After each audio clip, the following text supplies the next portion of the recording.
আসসালামু আলাইকুম। কুকিং ডায়েরিতে আপনাদের সবাইকে স্বাগতম। আমি আজকে ডিম পোচ করে রান্না করব। আমি এখানে একটা কড়াইতে পানি গরম করে নিয়েছি। এখানে একটা ছোট বাটি নিয়েছি। বাটিতে আমি তেল ব্রাশ করে নিলাম। এরপর বাটিটা পানির উপর দিয়ে দিয়েছি। এরপর আমি এখানে একটা ডিম দিয়ে দিলাম, অল্প করে লবণ দিয়ে দিলাম। দিয়ে আমি এটাকে ঢেকে দিচ্ছি। কিছুক্ষণ পরে ঢাকনাটা উঠিয়ে নিয়েছি। এটা আমার বয়েল হয়ে গেছে। আমি এখন এটা বাটি থেকে উঠিয়ে নিচ্ছি।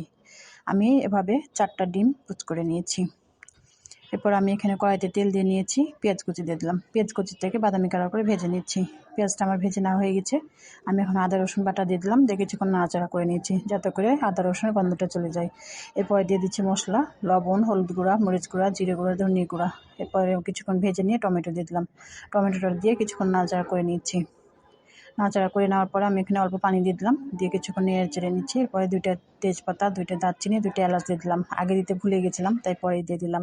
দিয়ে কিছুক্ষণ নাড়াচাড়া করে নিচ্ছি। এরপরে আমি এটাকে পানি দিয়ে দিচ্ছি। পানিটা আমি ঢেকে দিলাম, বলক ওঠা পর্যন্ত অপেক্ষা করছি। পানিটা আমার বলক উঠে গেছে। আমি এখন ডিম পোচগুলো দিয়ে নিলাম।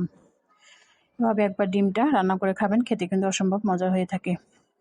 ডিমটা আমি কিছুক্ষণ নাড়াচাড়া করে নিচ্ছি। সেটা রান্না হয়ে গেছে। আমি এখানে অল্প একটু চিনি দিয়ে দিলাম, ধনেপাতা দিয়ে দিলাম। আমার রান্নাটা কেমন হয়েছে অবশ্যই কমেন্ট করে জানাবেন। ভালো লাগলে বাসায় শেয়ার করতে পারেন।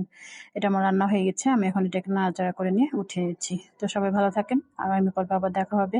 আজকের মতো এখানে শেষ করছি। আল্লাহ হাফেজ।